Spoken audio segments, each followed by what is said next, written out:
Hello students, भारतीय education में आपका स्वागत है। तो स्टूडेंट्स, जैसे कि मैंने आपको बताया था कि हम सबसे पहले गद्य पाठ शुरू करेंगे। तो आज से हम 9वीं क्लास की क्षितिज भाग 1 का पहला चैप्टर जो है प्रेमचंद, वो शुरू करने जा रहे हैं। और मैं इसमें सब आपको बताऊंगी प्रेमचंद जी ने कौन कौन सी कहानियां लिखी, कौन कौन से उपन्यास लिखे, इनके जीवन के परिचय के बारे में भी हम पूरे ध्यान से पढ़ेंगे। और मैं इसमें आपको कुछ ऐसी बातें बताऊंगी प्रेमचंद जी की जो सब बुक्स में नहीं मिलती हैं। तो आप इसे अपने कॉपी पेन में नोट करते जाइए साथ के साथ। और ये विषय वस्तु पूरी आपकी दी गई है इसमें क्षितिज में। देखिए, पहला है गद्य खंड और दूसरे में काव्य खंड।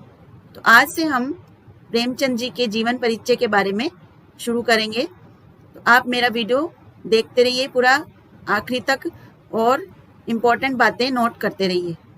तो स्टूडेंट्स, आज हम प्रेमचंद जी के जीवन परिचय के बारे में पूरे ध्यान से पढ़ेंगे कि इनका जन्म कब हुआ था और इन्होंने कौन कौन सी रचनाएं लिखी और इन्होंने कौन से उपन्यास और कौन सी कहानियां लिखी। तो इनके बारे में हम पूरा अच्छी तरह से पढ़ेंगे। और ये वीडियो बहुत इंपॉर्टेंट है क्योंकि ये फर्स्ट ग्रेड की तैयारी कर रहे हैं जो स्टूडेंट, उनके लिए भी, और जो सेकंड ग्रेड की तैयारी कर रहे हैं उनके लिए भी। क्योंकि प्रेमचंद जी तो हर एक किसी भी 11th की पुस्तक में भी हैं और 12th में भी हैं और 9th और 10th में भी हैं, सब में ही हैं। इसलिए इनके जीवन के परिचय के बारे में तो बहुत ही जरूरी है पढ़ना। तो आइए हम शुरू करते हैं। प्रेमचंद जी का जन्म सन 1880 में हुआ। और ये प्रश्न आ भी चुका है एक बार कि प्रेमचंद जी का जन्म कब हुआ। तो स्टूडेंट्स, आप अपने नोट डाउन कर लीजिए, अपने कॉपी पेन लेकर बैठिए और इनके जो जो इम्पोर्टेंट मैं बता रही हूँ वो आप लिख लीजिए, ताकि आप लिखेंगे, नोट्स बनाएंगे तो आप उसे 2-3 बार भी पढ़ लेंगे तो आपको वो जल्दी से याद हो जाएगा। इसलिए आप इसे नोट डाउन कर लीजिए। प्रेमचंद का जन्म कब हुआ? सन 1880 में बनारस के लम्ही गांव में हुआ था। उनका मूल नाम धनपत राय था। तो ये भी प्रश्न पूछ लिया जा सकता है कि उनका मूल नाम क्या था? धनपत राय था। प्रेमचंद का बचपन अभावों में बीता और शिक्षा बीए तक ही हो पाई। उन्होंने शिक्षा विभाग में नौकरी की, परंतु असहयोग आंदोलन में सक्रिय भाग लेने के लिए सरकारी नौकरी से त्यागपत्र दे दिया। तो ये भी इम्पोर्टेंट है कि कौन से ऐसे साहित्यकार थे जिन्होंने अपनी नौकरी में असहयोग आंदोलन में सक्रिय भाग लेने के लिए सरकारी नौकरी से त्यागपत्र दे दिया। तो ये भी पूछा जा सकता है, इसलिए आप इसे भी नोट डाउन कर लीजिए। तो जो जो इम्पोर्टेंट है उसे तभी की तभी हम अगर नोट डाउन कर लें और उसे 2-3 बार भी अगर हम बाद में पढ़ लेंगे तो हमें वो आसानी से याद हो जाएंगे और लेखन कार्य की प्रति पूरी तरह समर्पित हो गए। सन 1936 में इस महान कथाकार का देहांत हो गया। तो इनका देहांत हुआ 1936 में। अब आगे देखिए, प्रेमचंद की कहानियां मानसरोवर के 8 भागों में संकलित है। कितने भागों में संकलित है? 8 भागों में। तो ये भी बहुत इंपॉर्टेंट प्रश्न बनता है कि प्रेमचंद की कहानियां कितने भागों में संकलित है, मानसरोवर के कितने भागों में संकलित है? 8 भागों में। और ये भी पूछा जा सकता है कि किस में संकलित है? मानसरोवर में। अब इनके जो जो उपन्यास हैं, सेवा सदन, प्रेमाश्रम, रंगभूमि, कायाकल्प, निर्मला, गबन, रंगभूमि, गोदान, ये इनके प्रमुख उपन्यास हैं। उन्होंने हंस, जागरण और माधुरी आदि पत्रिकाओं का संपादन भी किया। तो इन्होंने कौन कौन सी पत्रिकाओं का संपादन किया? हंस, जागरण और माधुरी। तो ये प्रश्न पूछा जा सकता है, ये बहुत इंपॉर्टेंट है क्योंकि ये पूछ लेंगे कि कौन कौन सी पत्रिकाओं का संपादन प्रेमचंद जी ने किया। और अगर ये भी पूछ सकते हैं कि इन 3 में से अलग कौन सा है, तो ये 3 दे के और एक ऑप्शन और दे देंगे। तो पूछ लेंगे कि इसमें से अलग ढूंढिए 3-4 में से। तो ये बहुत इंपॉर्टेंट है, इसे नोट डाउन करना बहुत जरूरी है। कथा साहित्य के अतिरिक्त प्रेमचंद ने निबंध एवं अन्य प्रकार का गद्य लेखन भी प्रचुर मात्रा में किया। प्रेमचंद साहित्य को सामाजिक परिवर्तन का सशक्त माध्यम मानते थे। उन्होंने जिस गांव और शहर के परिवेश को देखा और जिया, उसकी अभिव्यक्ति उनके कथा साहित्य में मिलती है। तो उनके जो भी साहित्य थे उसमें उन्होंने ऐसा परिवेश दिखाया कि जिस तरह से वो जिस परिवेश में रहते थे, गांव में या शहर में, तो उस जिस तरह का वो जीवन जीते थे उस तरह का उन्होंने उसमें अपने कथा और साहित्य में शामिल किया है।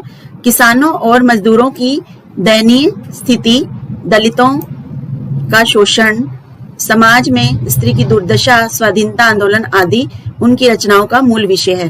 तो ये भी बहुत इंपॉर्टेंट प्रश्न बनता है। यहाँ पर ये पूछ लिया जाएगा कि किन लेखक की रचनाओं में किसानों और मजदूरों की दयनीय स्थिति, दलितों का शोषण, समाज में स्त्री की दुर्दशा और स्वाधीनता आंदोलन आदि के विषय शामिल हैं। तो ये भी आपको नोट डाउन कर लेना चाहिए। अब आगे देखिए, प्रेमचंद के कथा साहित्य का संसार बहुत व्यापक है। उसमें मनुष्य ही नहीं, पशु पक्षियों को भी अद्भुत आत्मीयता मिली है। तो इन्होंने अपने साहित्य में पशु पक्षियों को भी शामिल किया है। जैसे कि हम आज जो कहानी अभी पढ़ेंगे, दो बैलों की कथा, तो उसमें इन्होंने पशुओं को, यानी कि दो बैलों को और उनके नाम हीरा मोती रखे हुए हैं, उनको शामिल किया है। और बड़ी से बड़ी बात को इन्होंने सरल भाषा में सीधे और संक्षेप में कहना प्रेमचंद के लेखक का प्रमुख विशेषता है। तो इनकी क्या प्रमुख विशेषता है कि इनके लेखन में इन्होंने अपनी बड़ी से बड़ी बात को भी सरल और सीधे, जो बिल्कुल आसानी से समझ में आ सके और बिल्कुल छोटी सी बात कहकर इन्होंने अपने साहित्य में शामिल किया है। और उनकी भाषा सरल, सजीव, मुहावरेदार है और उन्होंने लोक प्रचलित शब्दों का प्रयोग कुशलतापूर्वक किया है। तो लोक प्रचलित मतलब कि जो आम बोलचाल की भाषा है, उन शब्दों को भी बहुत आसानी से, बहुत अच्छे ढंग से अपने साहित्य में इन्होंने शामिल किया है। तो स्टूडेंट्स, अब हम प्रेमचंद जी के बारे में और इम्पोर्टेंट तथ्य भी पढ़ लेते हैं। इनकी माता का नाम क्या था? आनंदी देवी। इनके पिता का नाम मुंशी अजायब राम था। तो इसमें से भी प्रश्न आ सकते हैं। और इनका मूल नाम क्या था? धनपत राय श्रीवास्तव, जो हमने अभी पढ़ा है। इनका मूल नाम क्या था? धनपत राय श्रीवास्तव। 1906 में इन्होंने विधवा विवाह का समर्थन करते हुए बाल विधवा शिवरानी देवी से दूसरा विवाह किया। तो ये भी आप नोट कर लीजिए। 1906 में इन्होंने विधवा विवाह किया का समर्थन करते हुए एक बाल विधवा जो थी शिवरानी देवी, उनसे दूसरा विवाह किया था। तो ये विधवा विवाह के समर्थन करते थे। अब आगे देखिए, सोजे वतन पर रोक। सोजे वतन पर जब रोक लगी तो इनका लेखन कार्य बंद हो गया। फिर अंग्रेज सरकार के आदेश के बाद मुंशी दया नारायण की सलाह से, किसकी सलाह से? मुंशी दया नारायण की सलाह से इन्होंने प्रेमचंद नाम से लेखन प्रारंभ किया। किस नाम से? प्रेमचंद नाम से लेखन प्रारंभ किया। पहले ये उर्दू में जब लिखते थे तो नवाब राय के नाम से लिखते थे। जो भी लेखन कार्य करते थे ये पहले उर्दू में नवाब राय के नाम से करते थे।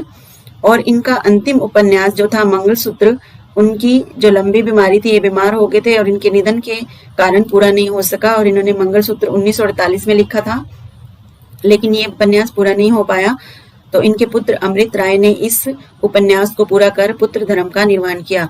तो इसमें से ये पूछा जा सकता है कि इनका अंतिम जो उपन्यास था कौन सा था और कब लिखा गया, और वो पूरा हुआ कि नहीं हुआ, और तो ये अधूरा रह गया था। तो इनके पुत्र ने इसको पूरा किया, अमृत राय जी ने इसको पूरा किया। फिर आगे देखिए, मुंशी प्रेमचंद ने हिंदी साहित्य को नाटक, निबंध, उपन्यास, कहानी जैसी अनेक विधाओं से समृद्ध किया। इन्होंने बहुत सारे नाटक लिखे और क्या लिखे? उपन्यास, कहानियां बहुत लिखी। साथ ही इन्होंने संपादन कार्य भी किया और अनुवाद कार्य भी किया। परंतु इनको जो प्रसिद्धि मिली वो कथाकार और उपन्यासकार के रूप में मिली।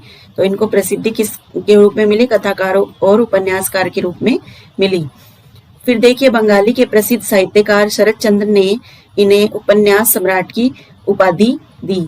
तो ये बहुत ही इम्पोर्टेंट प्रश्न है कि इन्हें किसने उपाधि दी थी? सम्राट इन्हें किसकी उपाधि दी थी? उपन्यास सम्राट की उपाधि। तो ये बहुत ही इम्पोर्टेंट प्रश्न है। तो ये आप जरूर नोट कर लीजिए कि इन्हें किसकी उपाधि दी गई थी? सम्राट, उपन्यास सम्राट की उपाधि दी किन्होंने दी थी? शरद चंद्र ने, जो किसके साहित्यकार थे? बंगाली के साहित्यकार थे। फिर इनका रचना संसार इस प्रकार है। तो इन्होंने कौन कौन सी रचनाएं की? नाटक इन्होंने लिखा संग्राम 1922 ईस्वी में। संग्राम कब लिखा? 1922 में। करबला 1928 में। तो स्टूडेंट्स, ये भी पूछे जाते हैं ईयर कि कौन सा नाटक कब लिखा और कौन से ईयर में लिखा, कौन से ईस्वी में लिखा। तो ये सब पूछा जाता है, इसलिए ये बहुत इंपॉर्टेंट है। तो आप ये महत्वपूर्ण तथ्य अपने नोटबुक में नोट कर लीजिए, ताकि 2-3 बार आप पढ़ेंगे तो ये याद हो जाएंगे। और फिर क्या है? निबंध। विभिन्न पत्र पत्रिकाओं में प्रेमचंद के निबंध छपते रहे, जिनमें इन्होंने सामाजिक साहित्यिक चिंताओं की अभिव्यक्ति किसकी अभिव्यक्ति की इन्होंने? सामाजिक और साहित्यिक चिंताओं की अभिव्यक्ति की। प्रेमचंद के निबंध का संकलन प्रेमचंद विविध प्रसंग, किसमें है इनका संकलन? निबंधों का संकलन प्रेमचंद विविध प्रसंग, जिसके 3 भाग हैं, तथा प्रेमचंद कुछ विचार नाम की पुस्तकों में मिलता है। तो ये भी बहुत इंपॉर्टेंट है। इनके निबंधों का संकलन कहाँ है?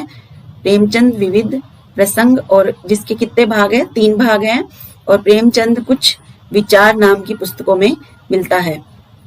फिर क्या है? इनमें से कुछ प्रमुख निबंध कौन से हैं? साहित्य का उद्देश्य, कहानी कला भाग 1, 2, 3। कौन कौन से? कहानी कला भाग 1, 2, 3। तो ये बहुत इंपॉर्टेंट है, इसे नोट कर लीजिए। हिंदी उर्दू की एकता, महाजनी सभ्यता, उपन्यास, जीवन में साहित्य का स्थान, ये सब इनके प्रमुख निबंध हैं कुछ। तो कहानी कला का 1, 2, 3 भाग हैं, और हिंदी उर्दू की एकता, महाजनी सभ्यता, उपन्यास, जीवन में साहित्य का स्थान आदि। फिर इन्होंने अनुवाद किस किस के किए? टॉल्स्टॉय की कहानियां 1923 में इन्होंने अनुवाद किया। गाल्सवर्दी के 3 नाटकों का हड़ताल 1930 में किया अनुवाद। चांदी की डिबिया का 1931 में इन्होंने अनुवाद किया, और न्याय 1931 में नाम से अनुवाद किया इन्होंने।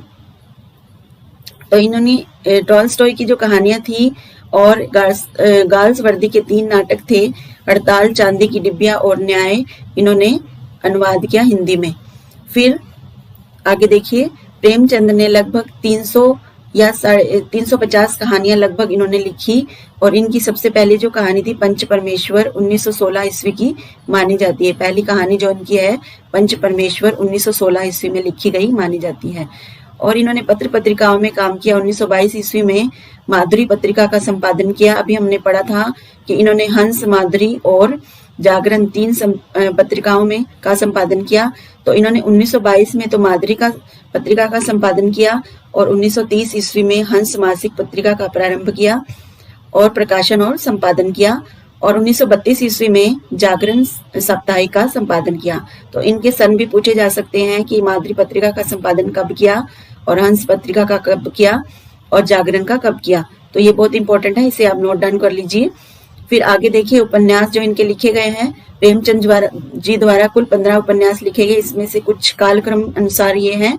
देखिए, वरदान जो अनुदित है 1921 में लिखा गया, प्रेमा 1907 ईस्वी में, रूठी रानी 1907 ईस्वी में, फिर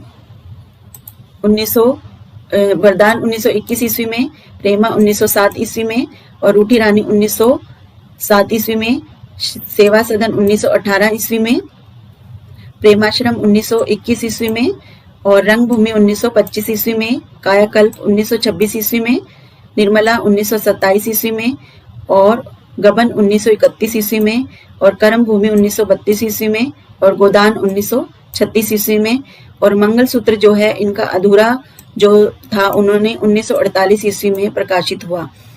तो स्टूडेंट्स, ये सब लाइन से हैं, कालक्रमानुसार हैं, जैसे कि प्रेमाश्रम और रूठी रानी ये 2 हैं, आप इन्हें दोनों को मिला के याद कर लीजिए। फिर है 1918 में सेवा सदन, फिर है 1921 में प्रेमाश्रम, फिर है रंगभूमि 1925 में। तो इस तरह से हम मिला के आप इनको याद कर सकते हैं। तो ये पूरे लाइन से काल क्रमानुसार दिए गए हैं।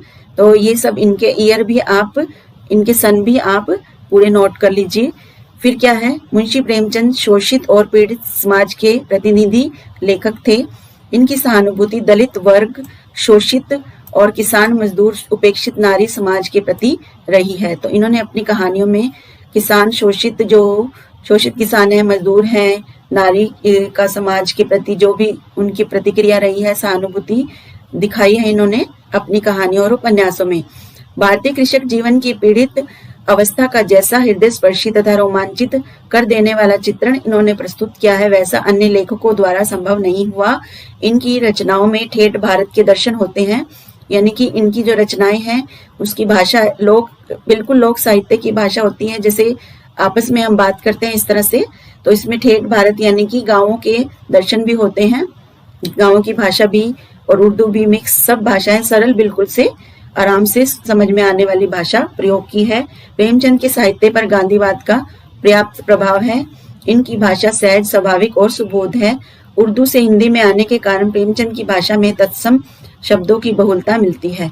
तो इनकी भाषा में तत्सम शब्दों की बहुलता मिलती है। लघोक्ति, मुहावरे और शक्तियों के प्रयोग में वे सिद्ध हस्त थे। तो स्टूडेंट्स, इसमें से कुछ इम्पोर्टेंट जो है आप नोट कर लीजिए, उन्हें 1-2 बार पढ़ेंगे तो ये याद हो जाएंगे।